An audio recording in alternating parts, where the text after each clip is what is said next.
Today on NTV, we'll share the story of North students who have dealt with extraordinary challenges. We'll go under the knife with North Anatomy students. And we'll feature everyone's favorite administrator on this week's When I Was 17. All this and more coming up on NTV.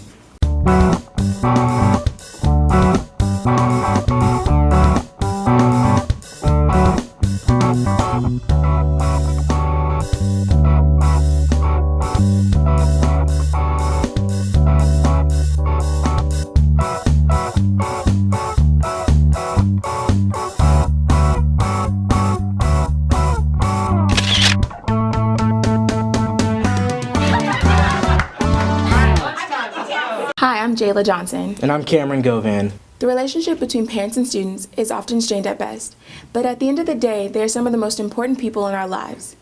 This dependence and love is sadly only fully displayed when the relationship is broken, as Lauren Dodge discovers in this feature on the lives of students who are forced to survive without their parents. The traditional family that includes the presence of two parents has been the prototype for families as long as we can remember. This often causes us to overlook how some people can come from different situations. We sat down with 3 of our fellow Bulldogs to ask about the challenges they faced growing up and how they coped with their disadvantageous situations. 2 seniors, Shanna Watkins and Tanner Little, shared with us about their childhood growing up with only one of their mothers. I think the biggest negative thing of living in a single parent home is for me not having a dad there. That was a huge factor for me when I was younger, and because a dad's the first bit of confidence a girl gets, and it's her number one cheerleader, and he's an example and sets the bar of how a guy should treat her, and it's her first bit of confidence, and he tells her, oh, you're so awesome, and and all that stuff, and that's something I missed out on. But yeah, I felt like when I would see at basketball games or other things like football games, dads playing with their kids and stuff like that, and practicing with them, and I couldn't go outside and throw the football with my dad or anybody, and so I felt like I just missed out on some things. Junior Ahmad Duma grew up in even more uncommon circumstances. Without his mom and dad present since he was 5, Ahmad was raised by his aunt. At the age, when I was 5, when I first started living with her, I didn't really know what was going on, but I was, just chilling, and then by the age of 10, I started realizing what was going on, and I started asking the questions where's my mom and dad and stuff like that, and then I got my answers, and I was just realizing that this is I've been having a good life since I was 5, so I'm accepting it, and I'm okay with it. Although both Tanner and Ahmad struggled without male guidance growing up, they don't feel as if they missed out on anything. I think at first she struggled, but she's done the best job she could do, and she's the best mom/dad I could ever have, and I think at first it was just weird for her and not knowing how to, with all the sports and all that, not knowing, but she tried her best to watch SportsCenter and tried to interact with me as best as she could on those men level or guy things. I just have my aunt, but I've noticed things that other people have that I don't, because I don't have a dad, so I can't really do as much as father and son type things, But my aunt, she still supports me through anything that I do.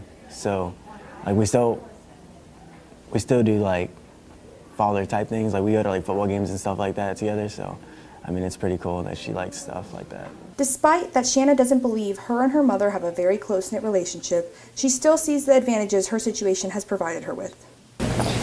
I think an advantage of living in a single-parent home is it makes me more appreciative of everything I have, because I'm not given anything, and living here in McKinney, everyone's it's mainly traditional family, and it's very family-oriented, and so me living in a single-parent home, I'm just more appreciative of everything I have. I think a lot of my friends even take for granted the things they get, and I'm do you not realize how awesome that is? But yeah, so it makes me more appreciative.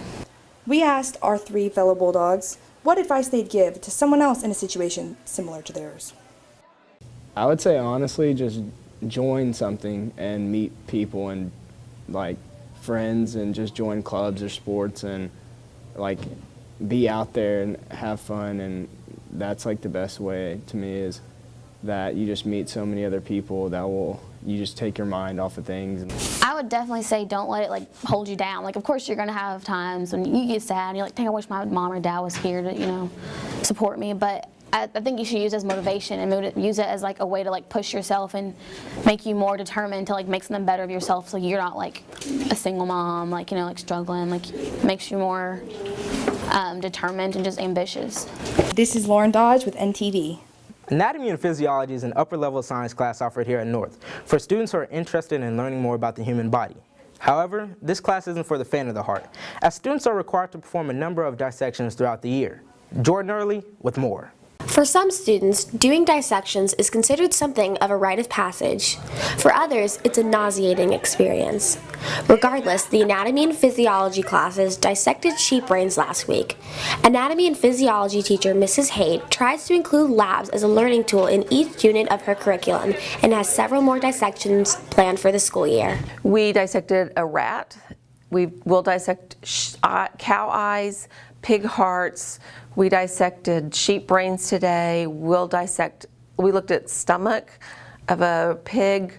We'll look at kidneys from a sheep, and the blood vessels from a cow also. The specimens used in labs are thought to be bred specifically to be dissected. However, that's not the case. We order them from a science supply company who gets them from slaughterhouses. It's basically waste products. They would throw these things away because they're using the animals for meat, so don't feel like it's a waste. Some students may see dissections as a fun break from traditional lectures, but they're a vital part of the learning process. My favorite part is that we don't have to like learn from a book. It's like hands-on in front of us, so we can actually see what it really looks like, not just like a drawn-out picture. While some students like dissections, others don't.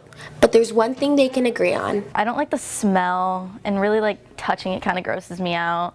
So it just kind of like makes the whole process like pretty difficult. I actually kind of like it, but I just hate the smell. But other than that, it's quite interesting. This has been Jordan Early for NTV. Delta House principal Mr. Bourland is known throughout North as a bit of a character, with a number of interesting anecdotes about his past. We caught up with the scooting administrator to see if he was just as interesting at 17. Not long ago, we featured Miss Linen in our When I Was 17 segment, and we learned that she graduated from McKinney High. Well, this week we are featuring Mr. Bourland, a fellow McKinney High graduate from the class of 1994. Like many of us, Mr. Bourland got a job so he could buy a car, but his job can't be described as a traditional job for a teenager. I worked doing a Dallas Morning newspaper route. I worked from 2 in the morning till 6 in the morning, 7 days a week. So because I was a typical teenager, I wouldn't go to bed until about 11 o'clock.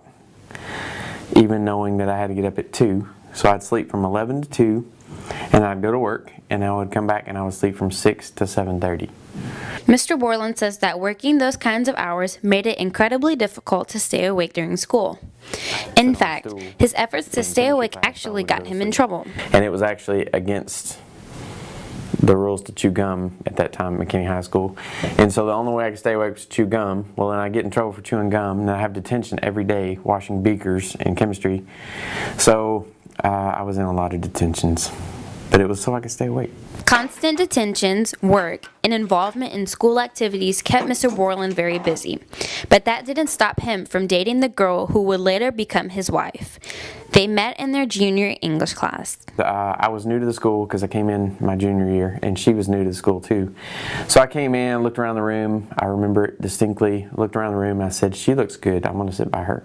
Over the next couple of months, they got to know each other, but it was actually a lie that started their relationship. She asked me for help with her chemistry homework, and so we got together. She would come over to my house. We would study chemistry. As it turns out, she didn't need any help in chemistry. I was the one that wasn't good in chemistry, and I didn't know it, but she was doing that just so she could come to my house, which that worked out okay. His relationship with his girlfriend wasn't the only important relationship he had at the time. Mr. Bourland says he was very close with his parents and was active in his church. That left him little time for hanging out with friends. Really, for me, I had a lot of friends at school, and I was sociable, although I was a little bit shy.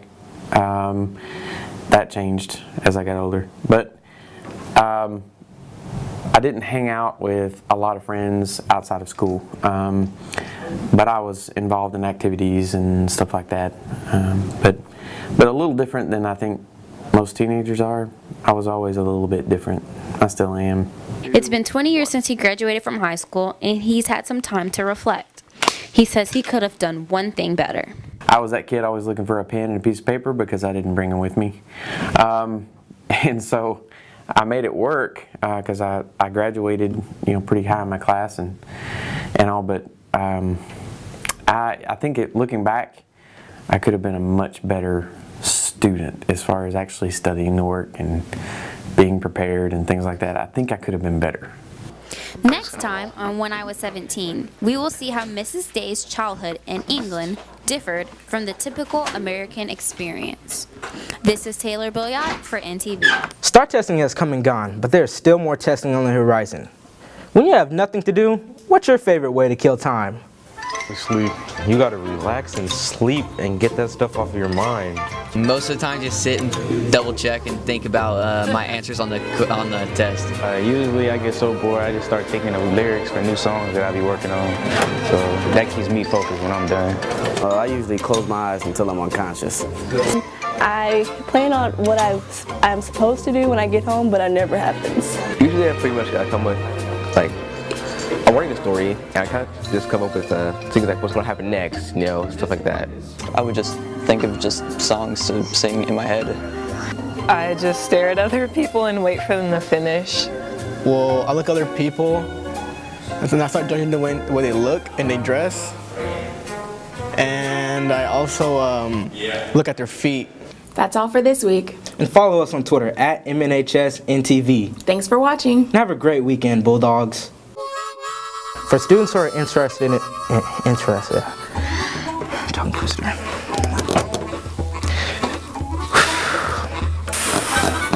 I have it all the way up until that one part. Interested in performing more what the heck?